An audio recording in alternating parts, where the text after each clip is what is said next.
પેલા ડોશીમાં હતા ને, તમને ખબર, સ્વાર્થની દુનિયા એવી, એને છોકરાનો છોકરો બીમાર, એનો ખાટલો ઘરમાં, ડોશીમાં ફળિયામ હુવે સાંજે.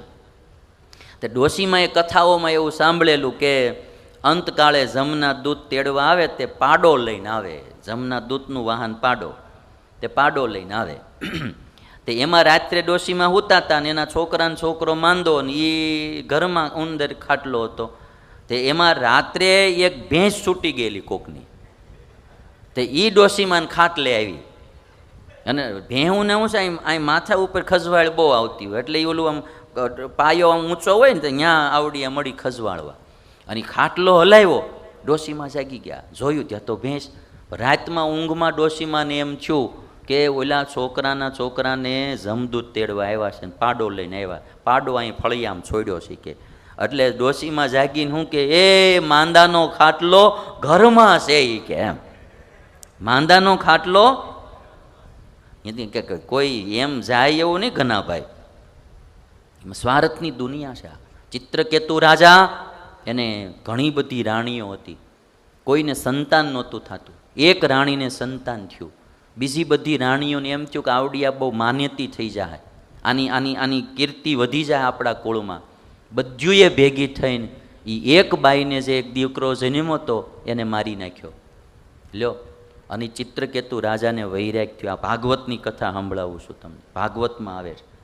હવે આ એની ને એની પત્નીઓએ એના એક જેનો વંશ રાખનારો, એક એની પેઢી હાંચવનારું એક સંતાન થયું, એને મારી નાખ્યો. હવે કેટલું રાજાને દુઃખ લાગ્યું છે. આ દુનિયા સ્વાર્થની. એટલે આપણા ઓલા એક સાધુએ કીધું ને, કોઈ કોઈનું નથી રે, કોઈ કોઈનું નથી રે.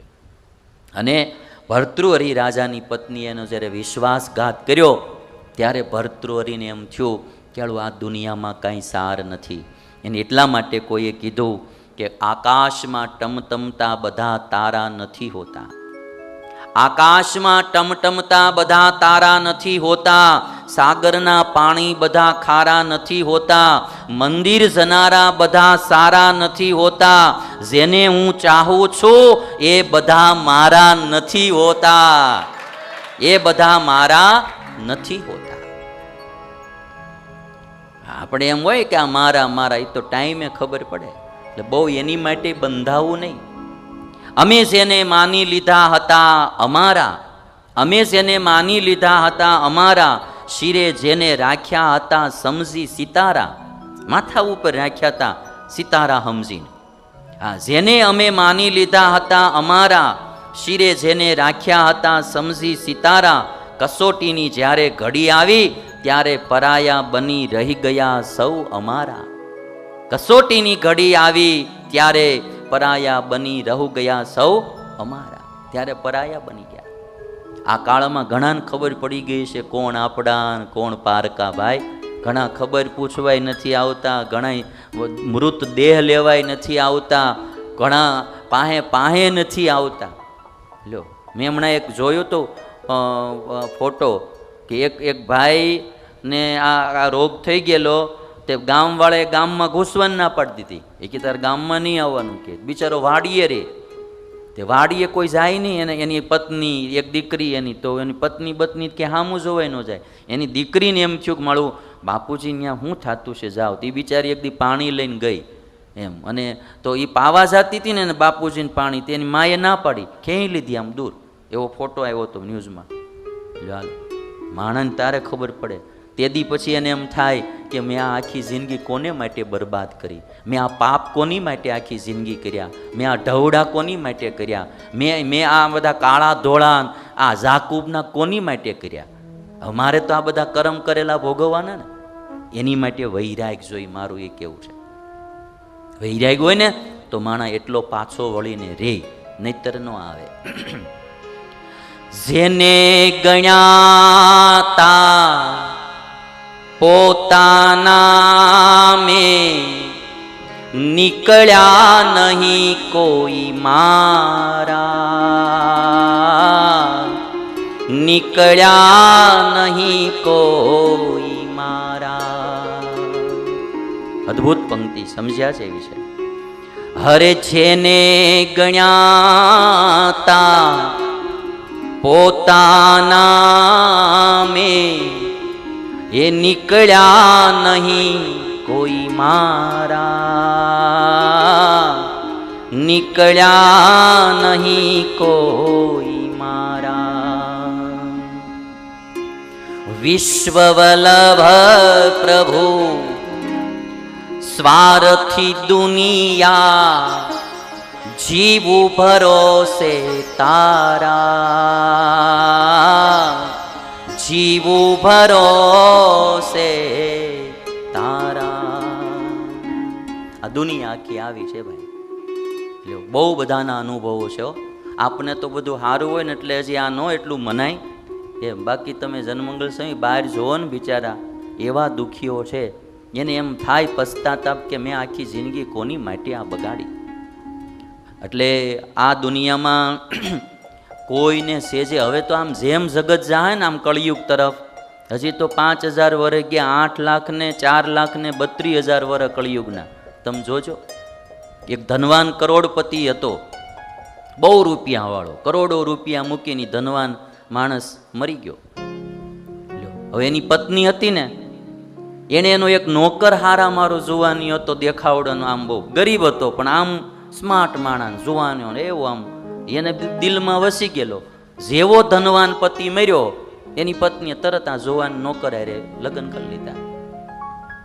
ત્યારે નોકરને એક દિવસ વિચાર આવ્યો કે આજ દિવસ સુધી મને એમ થતું હતું કે હું આ નોકર, હું આ માલિક માટે કામ કરું છું. આજ મને ખબર પડી કે આ માલિક મારા માટે કામ કરતો હતો. કારણ કે આ પત્ની એની થઈ ગઈ, મિલકત બધી બધા એકાબીજાના નામે કરી લીધી શેઠની બધી. એટલે આ નોકરને એમ થયું કે આજ દી સુધી મને એમ થતું હતું કે હું શેઠ માટે કામ કરું છું. આજ ખબર પડી કે શેઠ મારા માટે કામ કરતા. આમાં બદલતા કાંઈ વાર નથી લાગતી. આ છોકરીઓ ભાગી જાય છે, તમે જોવો છો. પોલીસ ચોકીમાં જઈને એમ કહી દે કે હું એને નથી ઓળખતી, એના બા બાપને એમ કહી દે હું એને નથી ઓળખતી, મારે એને કાંઈ લેવા દેવા નથી. 20 વર્ષ 22 વર્ષ ભણાવી ગણાવી પાળી પોષીને મોટી કરી હોય, ગમે એમ કહી દે. એને હગાવાલા જાય ને સમજાવા, માને જ નહીં કોઈનું. તેથી ખબર પડે કે ઓહો હો હો, આ તો આવું તો કોઈ દી આપણે ધાર્યું નહોતું. એ જે ધ્રાસકો પડે ને મા બાપને, દાદા દાદીઓને, ખગાવાલાને, એ બહુ ગજબનો હોય. એકના એક છોકરાઓ હોય ને કેવી રીતે આમ કોડે કોડે પાળ્યા પોષા હોય, અને પૈણ્યા પછી ભેગા ન રાખે અને અડધૂત કરીને કાઢી મૂકે, ત્યારે એ મા બાપને થાય કે હાલું આ કોની માટે આપણે આ કર્યું. હા, પત્નીઓ બેવફા નીકળ્યા આખી. હા, રાત દાડો આવડો બિચારો ઢવડા ઢવડી અને એને ઘરેણા લાવી દે, હાડીઓ લાવી દે, હોટલોમાં જમવા લઈ જાય, અને માળી દિવસે કોકની ભેગી ફરવા વહી જતી હોય ને એ જેદી આને ખબર પડે તેથી આખી દુનિયા એને, તેથી મારી કથા એને ન સાંભળવી પડે, વૈરાગ એમ થઈ જાય. લ્યો, ભર્તૃહરિને જેમ થયો ને એમ એને વૈરાગ તરત થઈ જાય. જેને જેને આવા સ્વાર્થી માણાના અનુભવ થયા છે ને એને વૈરાગની વાત સાંભળવી ન પડે, એને વૈરાગ એની મેળે થઈ જાય. આવા સ્વાર્થી માણસો. પતિ પત્ની બે ફરવા જવાનું વિચાર્યું કે આપણે ફરવા જઈએ, તે ફરવા જવાનું વિચારીને તૈયારી કરીને કપડાં બપડા પહેરીને તૈયાર થયા. પત્નીએ દૂધ મૂક્યું હતું ચૂલે, એ ઉભરાણું. તે પત્ની કે દૂધ ઉભરાણું એટલે અપશુકન થાય, કે દૂધ ઉભરાણું એટલે અપશુકન થાય, માટે કે મારે નથી આવું, મને એવું લાગે છે કે દૂધ ઉભરાણું અપશુકન થશે, જરૂર આપણું એક્સિડન્ટ થાય. 2 વ્હીલ્સમાં જતા હતા, જરૂર આપણું એક્સિડન્ટ થાય, માટે મારે નથી આવું, તમે એકલા જઈ આવો. એ કે મરી તો તું ભલે મરી તમ તારે. આવું સ્વાર્થી દુનિયાવાળું આખું છે. 2 જણાએ પ્રેમ લગ્ન કરેલા. આ પ્રેમમાં તો બહુ બધાને ખબર પડી જાય. 2 જણાએ પ્રેમ લગ્ન કરેલા, પછી પડ્યો વાંધો 2 જણાને. તે 2 જણા છે ને આમ ઘણા થોડાક દિવસમાં જ વાંધો પડી ગયો. તે ઓલી પત્ની જે હતી ને એ મંદિરે ગઈ ભગવાનને મંદિરે જઈને કે હે ભગવાન, જો આવડાનો વાંક હોય ને